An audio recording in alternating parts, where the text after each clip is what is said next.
Imagine a story so shocking and disturbing that you wonder how it ended up in the Bible. A story that exposes the darkest side of humanity, full of betrayal, violence, and devastating consequences. If you think you've seen it all in the Bible, maybe you haven't read Judges 19 yet.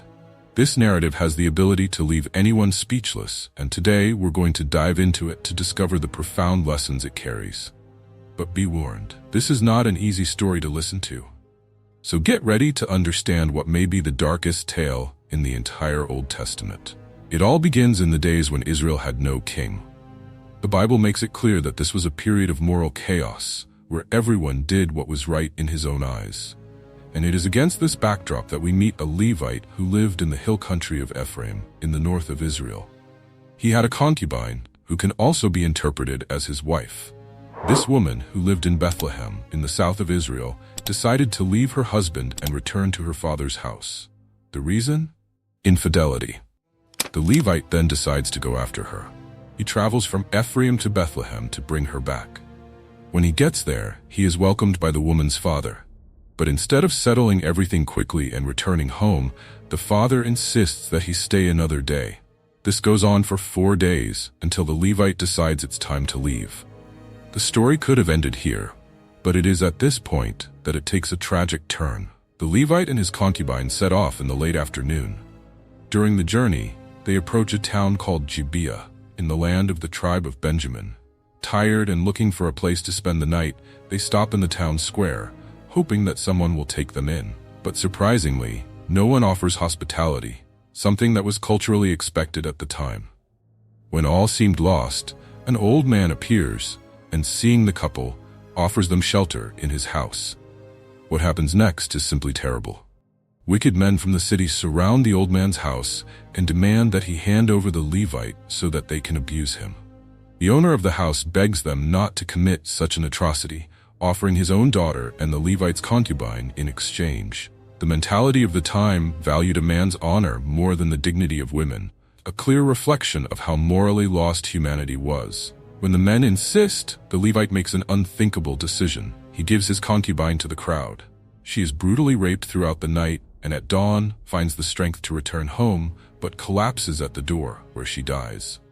The Levite's indifference is disturbing. He finds his fallen concubine and, without any empathy, says, "Get up, let's go." But she doesn't answer. This story alone is hard enough to digest, but what happens next is even more shocking.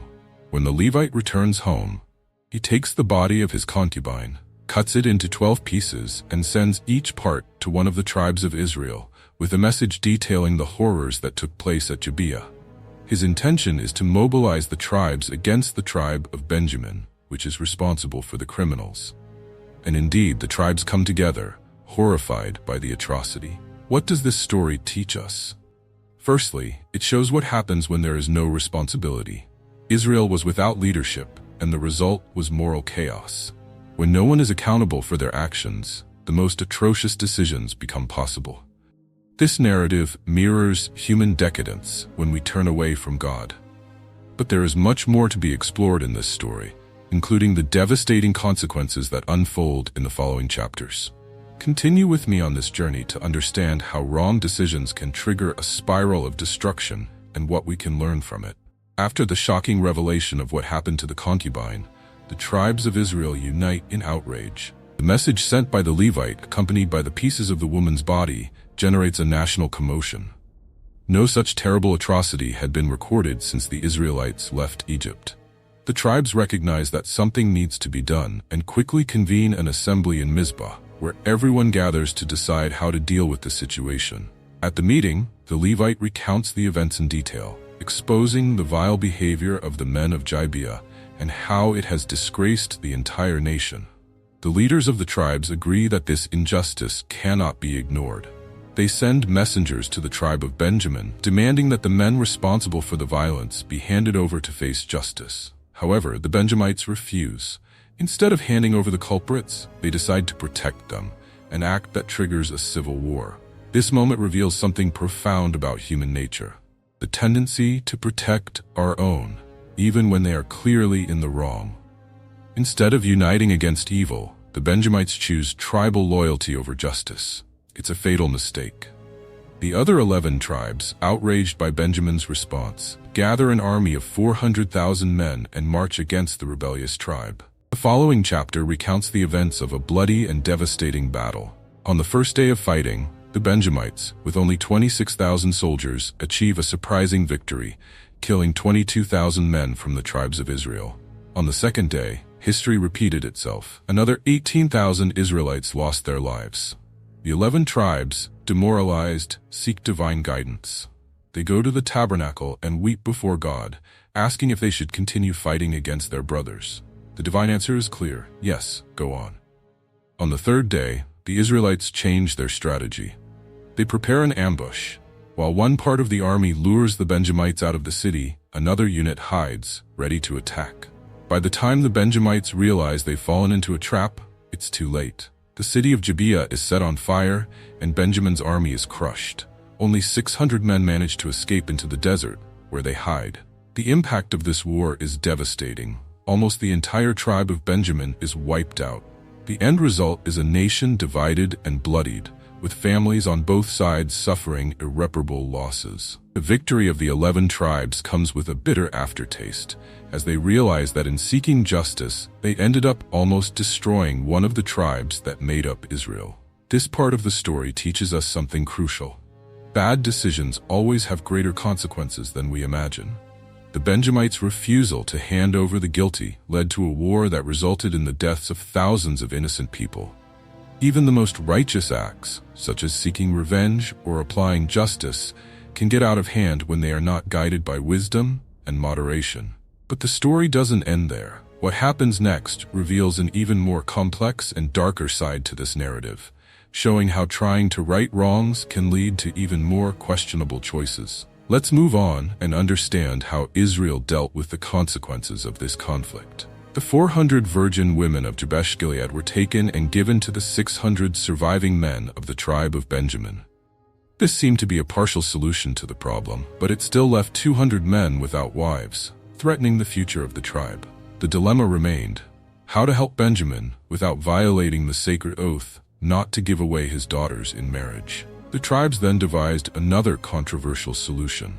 They suggested that Benjamin's men kidnap women during a religious celebration in Shiloh. During the festival, young women from Israel would go out dancing in the fields, and the men of Benjamin could hide them and take them by force as wives. In this way, the tribes could technically claim that they hadn't given their daughters in marriage and avoid breaking their oath.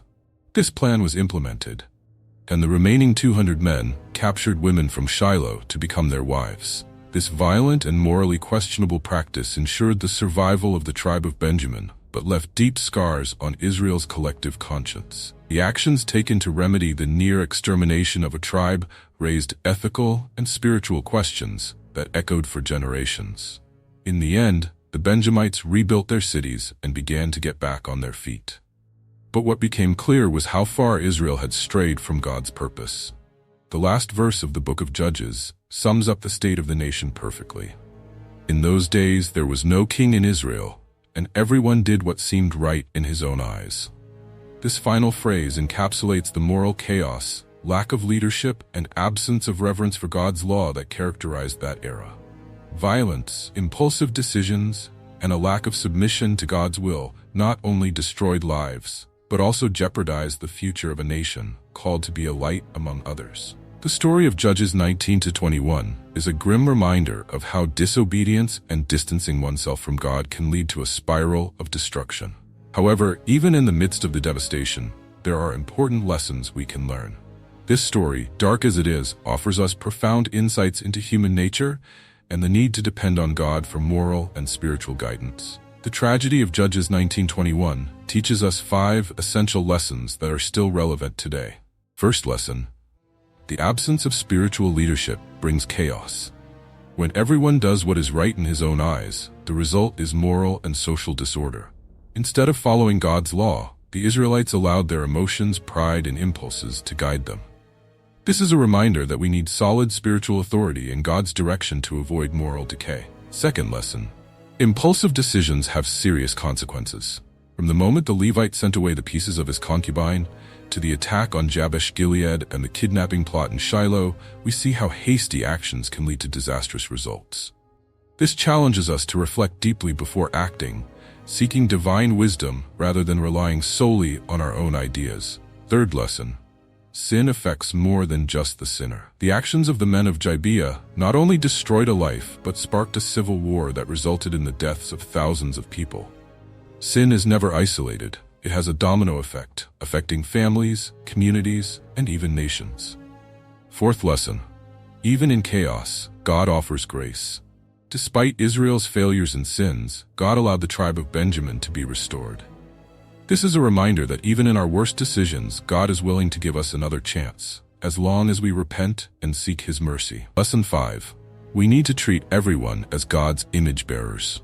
One of the most disturbing aspects of this story is how women were treated as disposable objects. This devaluation of human dignity is a direct reflection of a society that has turned away from God. We must remember that every person, regardless of their gender, position, or background, bears the image of God and deserves to be treated with respect and love. The story of Judges 19-21 is difficult to digest, but it serves as a mirror for us. It reveals what can happen when we turn away from God, when we allow pride, selfishness, and violence to rule our lives. However, it also points to God's grace, which is always available, even in the midst of the greatest darkness. If there's one thing we can take away from this story, it's the need to turn to God in every area of our lives. He is the only source of true wisdom, justice, and redemption. And as this story shows us, without Him, we are only following our own path towards chaos. If this message has touched you, be sure to share it with others. Sometimes it's in the most difficult stories that we find the most powerful lessons. May we learn from Israel's mistakes and choose to walk the path that God shows us. See you in the next video. God bless you.